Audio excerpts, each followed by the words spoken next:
Tenemos a dos invitados para hablar de qué está pasando con la economía y qué va a pasar el año entrante. Me acompaña en nuestros estudios Isaac Cohen, es analista económico, y está también el doctor Bill Klein del Instituto Peterson para la Economía Internacional. Bienvenidos los dos. Y bueno, quiero comenzar. ¿Qué está pasando? Por un lado, la gente está gastando más en Navidad, pero cae el índice de confianza del consumidor. Creo que se trata de dos indicadores diferentes. Uno mide el hecho de que las personas fueron a comprar más y el otro mide el impacto que tiene el hecho de que el desempleo está cercano a 10%.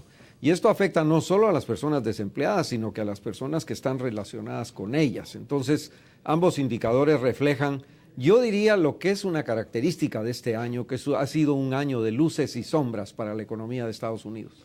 ¿Qué está pasando? La gente, por un lado, se siente con la confianza de ir a comprar más, como no había hecho en un buen tiempo, pero al mismo tiempo está pesimista hacia el futuro. ¿Por qué?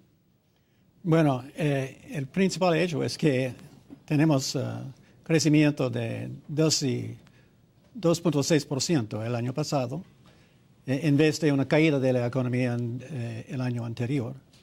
Y el año que viene, los pronosticadores están aumentando sus pronósticos para el nivel de 3 a 4%. Y este crecimiento va a ser fortalecido por la nueva ley que hace que los cortes de los impuestos hechos por Bush hace 10 años van a ser extendidos por 2 años. Preciso, quería preguntarle sobre eso. ¿Qué efecto va a tener no solo el que se extienden estos recortes de impuestos, sino además que se reduzca el impuesto a la nómina o al seguro social y que se den otros tipos de incentivos? ¿Eso es un paquete de estímulo económico que puede empujar más a la economía? Básicamente lo que hace es que asegura una continuación de la expansión.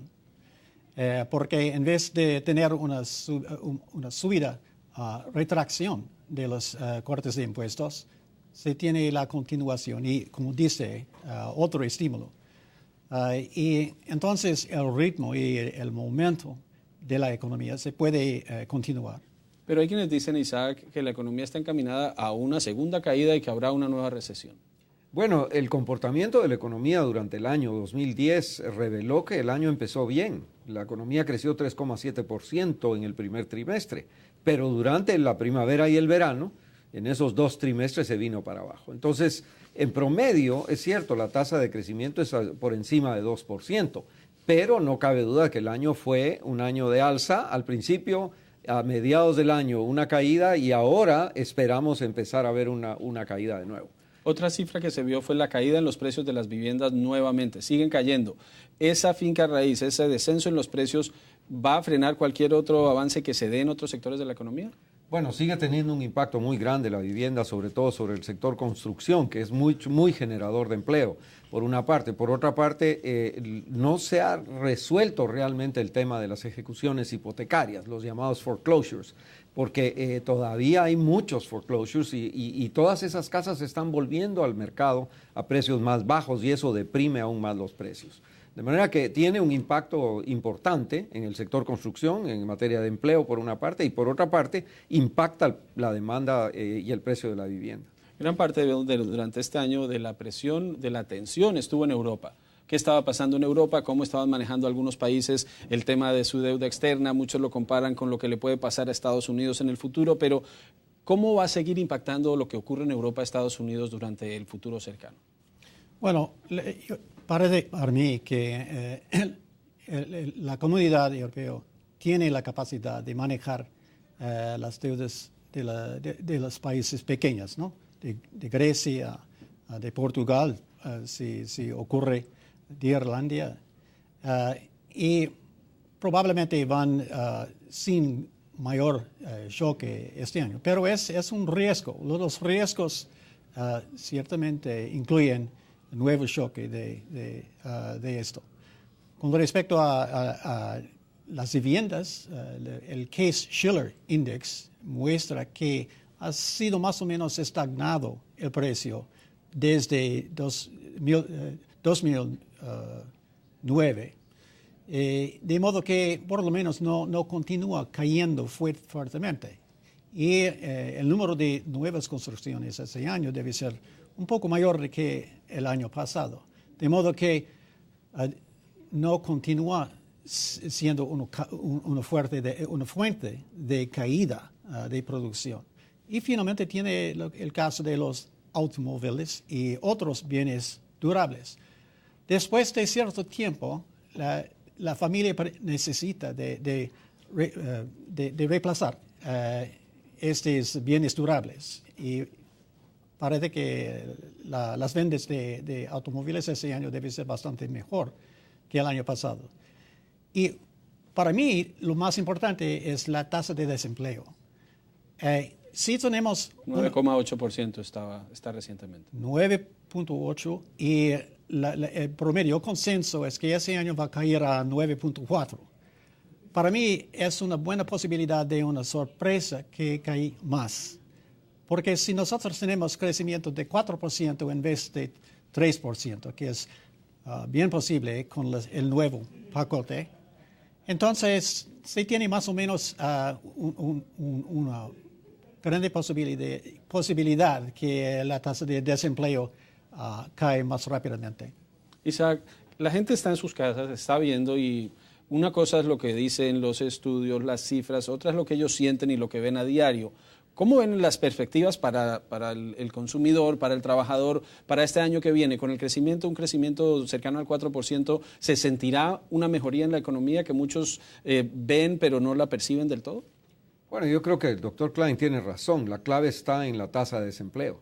Si logramos un crecimiento suficiente como para empezar a reducir la tasa y las personas empiezan a ver que es fácil encontrar empleo, porque ahora está muy difícil encontrar empleo.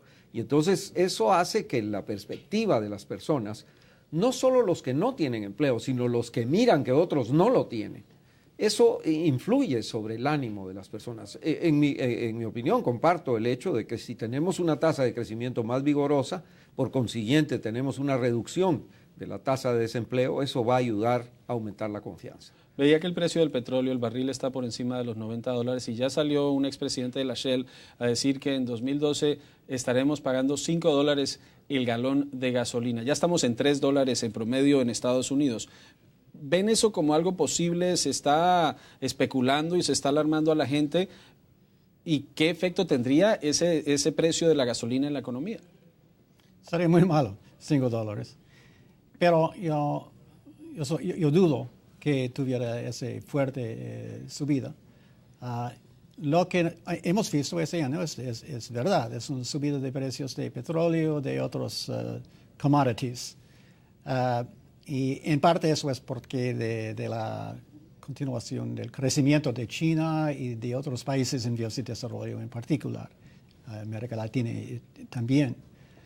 Pero para mí sería muy difícil en un mundo donde la tasa de inflación principal es de orden de 1,5% y que el Federal Reserve tiene grande miedo de deflación, no inflación.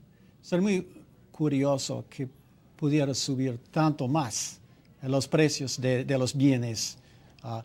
Yo sospecho que la vuelta de tasas de interés en el Treasury Bond arriba de cero, digamos como ya han pasado de 3% en el 10 años, va a frenar un poco la salida de todo ese capital para los bienes commodities y que se va a normalizar un poquito el mercado de bienes. Pero el tema del petróleo va a preocupar a la gente. Efectivamente, porque eso sí pega en el bolsillo y eso puede tener un impacto inflacionario. O sea, a pesar de que la inflación está muy baja, no sería nada positivo para la economía un precio de petróleo de $5. Pero yo creo que hemos visto alzas del petróleo, hemos visto bajas también. O sea, ese es un mercado muy difícil de pronosticar. El futuro cercano y el mediano, la gente puede sentirse optimista de lo que va a haber en el próximo año, o vamos a seguir lentamente este proceso en el que muchos dicen no veo el cambio. Moderadamente optimista para el año entrante, diría yo. Ojalá más, pero por ahora moderadamente optimista. Y para América Latina, ¿cómo ven las perspectivas?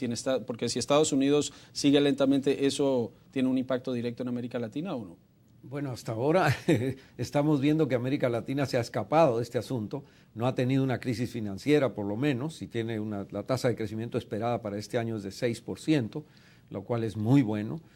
América Latina le ha ido muy bien en esta recesión, diría yo, y la proyección para el año entrante es que la tasa de crecimiento va a ser alrededor de 4,5%, todavía muy positivo. Muchas gracias, William Klein, del Instituto Peterson para la Economía Internacional, y Isaac Cohen, analista económico.